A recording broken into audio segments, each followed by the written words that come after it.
All right, we are doing one more video of this because we're going to get this video perfect.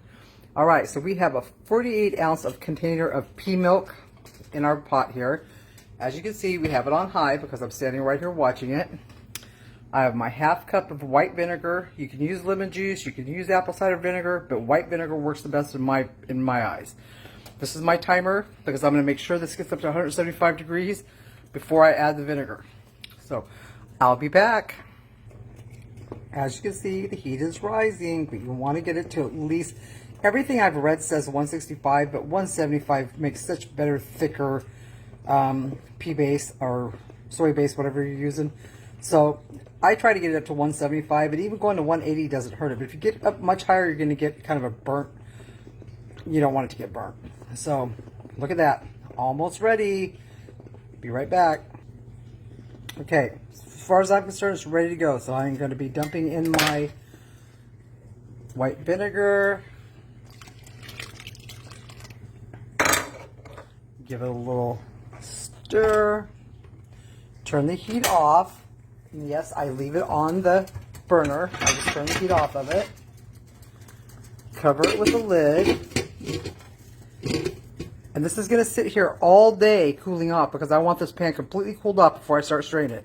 But that's it. Stage one is done. Okay, it is now time to strain our curds. Okay, look at the separation I got. I mean, this is amazing. I cannot wait to strain this. Okay, this is how I strain mine. I have this 2-piece strainer set up here. I got it at a thrift store for like $1, and it works amazing for this because it's got a nice narrow top to it. And I line mine with muslin because that's just the way I like to do it. So hang on, I'll be right back. Okay, I like to scoop mine. Look how thick these curds are. This way you're kind of straining it even before you start. Now mine has been sitting out cooling off for about 7.5 hours. And I have left it as long as 12 hours before. And you can go shorter amount of time if it's cooled off. You're just trying to cool it off, that's all. It's easier to let the curds out if they're cooled off. If they're hot, it's gonna it doesn't separate like this, just trust me. You don't want to try to do this when it's hot. You will not get this perfect separation. So yeah, so that's all I'm going to do is I'm going to finish doing this. And then I'll show you the final setup, how it's going to sit overnight. Hold on. Is this in? You can hear this straining, hear it?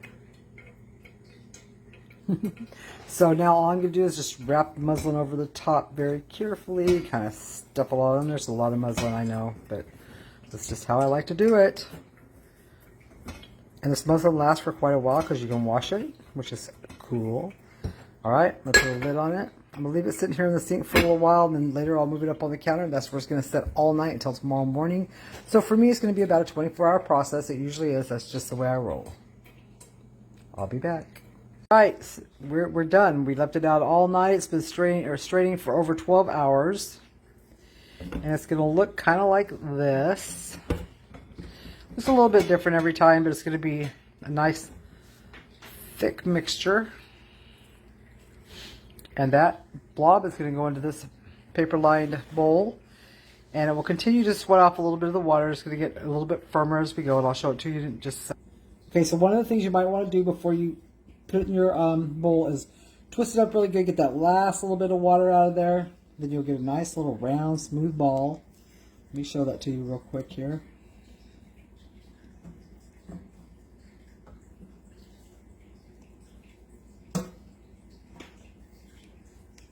Alright, and then you just take that, stick it in your bowl, and you're done.